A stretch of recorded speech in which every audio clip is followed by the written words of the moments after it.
അധ്യായം 10. അഹ്റോന്റെ പുത്രന്മാരായ നാദാബും അബിഹുവും തങ്ങളുടെ ധൂപകലശങ്ങളെടുത്ത് തീ കൊളുത്തി അതിൽ കുന്തുരുക്കമിട്ട് കർത്താവിന്റെ മുൻപിൽ അർപ്പിച്ചു. അവിടുന്ന് കൽപ്പിച്ചിട്ടില്ലായകയാൽ ആ അഗ്നി അവിശുദ്ധമായിരുന്നു. അതിനാൽ കർത്താവിന്റെ സന്നിധിയിൽ നിന്ന് അഗ്നി ഇറങ്ങി വന്ന് അവരെ വിഴുങ്ങി. അവർ അവിടുത്തെ മുൻപിൽ വെച്ച് മരിച്ചു.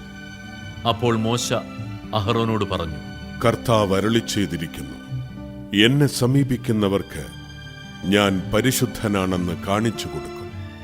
എല്ലാ ജനങ്ങളുടെയും മുൻപിൽ എന്റെ മഹത്വം ഞാൻ വെളിപ്പെടുത്തും. അഹ്റോൻ നിശബ്ദനായിരുന്നു.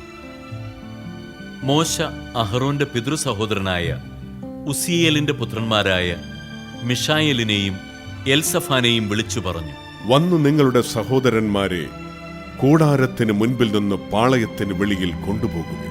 മോശ പറഞ്ഞതുപോലെ അവർ ചെന്ന് അവരെ കുപ്പായങ്ങളോടുകൂടെ എടുത്ത് പാളയത്തിന് പുറത്തു കൊണ്ടുപോയി.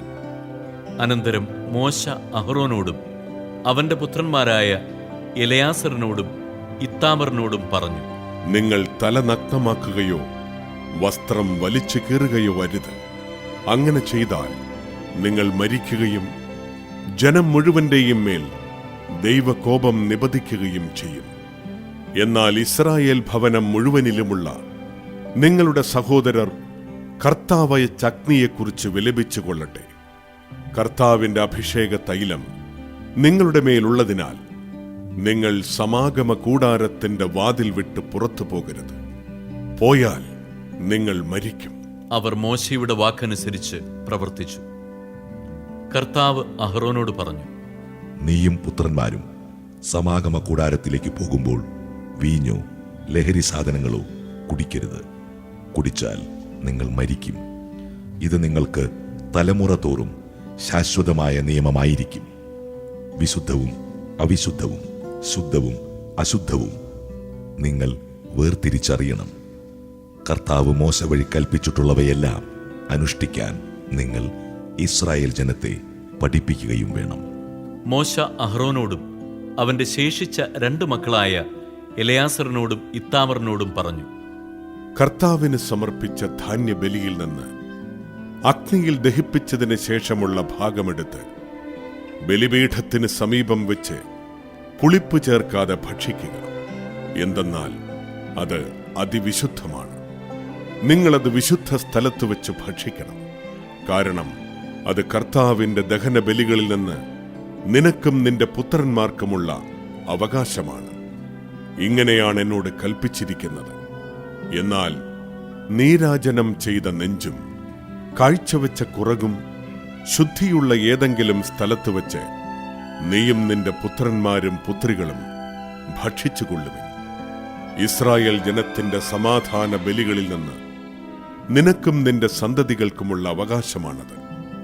അർപ്പിക്കാനുള്ള കുറകും നീരാജനം ചെയ്യാനുള്ള നെഞ്ചും ദഹനബലിക്കുള്ള മേധസ്സോടുകൂടെ അവർ കർത്താവിന്റെ മുൻപിൽ നീരാജനം ചെയ്യാൻ കൊണ്ടുവരണം. കർത്താവ് കൽപ്പിച്ചിട്ടുള്ളതുപോലെ നിനക്കും നിന്റെ മക്കൾക്കും നിത്യമായി നൽകിയിരിക്കുന്ന അവകാശമാണത്. അനന്തരം മോശ പാപപരിഹാര ബലിക്കുള്ള കോലാടിനെ അന്വേഷിച്ചപ്പോൾ അത് ദഹിപ്പിക്കപ്പെട്ടിരിക്കുന്നതായി കണ്ടു.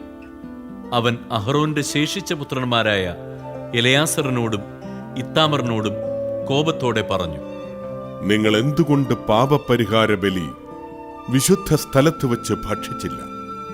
അത് അതിവിശുദ്ധവും സമൂഹത്തിന്റെ കുറ്റം വഹിക്കാനും കർത്താവിന്റെ മുൻപിൽ അവർക്ക് വേണ്ടി പരിഹാരമനുഷ്ഠിക്കാനുമായി നിങ്ങൾക്ക് തന്നിരുന്നതുമാണല്ലോ. അതിന്റെ രക്തം നിങ്ങൾ കൂടാരത്തിനകത്ത് കൊണ്ടുവന്നില്ല. ഞാൻ നിങ്ങളോട് കൽപ്പിച്ചിരുന്നതുപോലെ നിങ്ങളത് വിശുദ്ധ സ്ഥലത്ത് വെച്ച് തന്നെ ഭക്ഷിക്കേണ്ടതായിരുന്നു. അപ്പോൾ അഹ്റോൻ മോശയോട് പറഞ്ഞു, ഇതാ, ഇന്നവർ തങ്ങളുടെ ദഹനബലിയും പാപപരിഹാര ബലിയും കർത്താവിന്റെ സന്നിധിയിൽ അർപ്പിച്ചിരിക്കുന്നു. എന്നിട്ടും ഇവയൊക്കെ എനിക്ക് സംഭവിച്ചു. ഞാനിന്ന് പാപപരിഹാര ബലി ഭക്ഷിച്ചിരുന്നുവെങ്കിൽ കർത്താവിന്റെ ദൃഷ്ടിയിൽ അത് സ്വീകാര്യമാകുമായിരുന്നു. അത് കേട്ടപ്പോൾ മോശയ്ക്ക് തൃപ്തിയായി.